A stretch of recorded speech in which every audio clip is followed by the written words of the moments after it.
Back in early 1994, I started INSOMNIAC with the intent of building console games. And at the very beginning, it was just me in a little 10x10 office staring at a PC, wondering how I was going to make games. I met a guy named Al Hastings. The two of us put together a demo for our first game called Disruptor.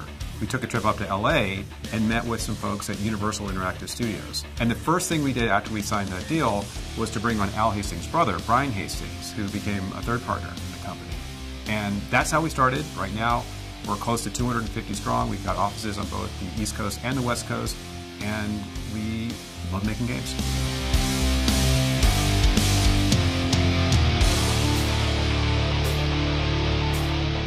What makes INSOMNIAC different?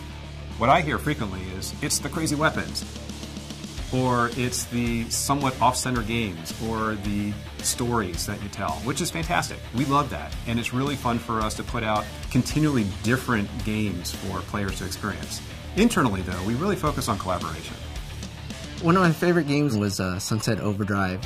There was a lot more style to that game than previous games that we've worked on, and it allowed us to be a lot more creative. Maya is our primary tool. Obviously, the modeling tools are sort of the bread and butter for a modeler and an environment artist. Instead of hand placing each geometry onto the model, I just use the scatter tool and it's done instantaneously.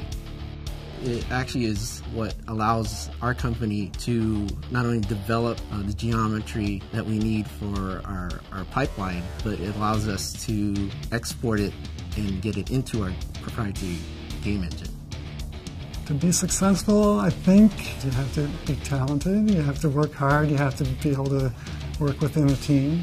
The one thing that would benefit you here is you have to have like a can-do attitude. You get together with whoever you need to, and you just get things done, and you'll be successful. In the industry, making new IP is risky. We are very fortunate to have the opportunity to build new IP, and we do. We have partners who are absolutely willing to take those creative risks with us and put out games where we are saying, hey, this is our story. We hope you like it. I really like the people. I think the best thing about this company, Ted has an open door policy. You could talk to him about any issue. For me, the best part of working at INSOMNIAC is being surrounded by people who are super creative, who are coming up with ideas all day long. And for me, as someone who loves to be creative, it just makes me more energized.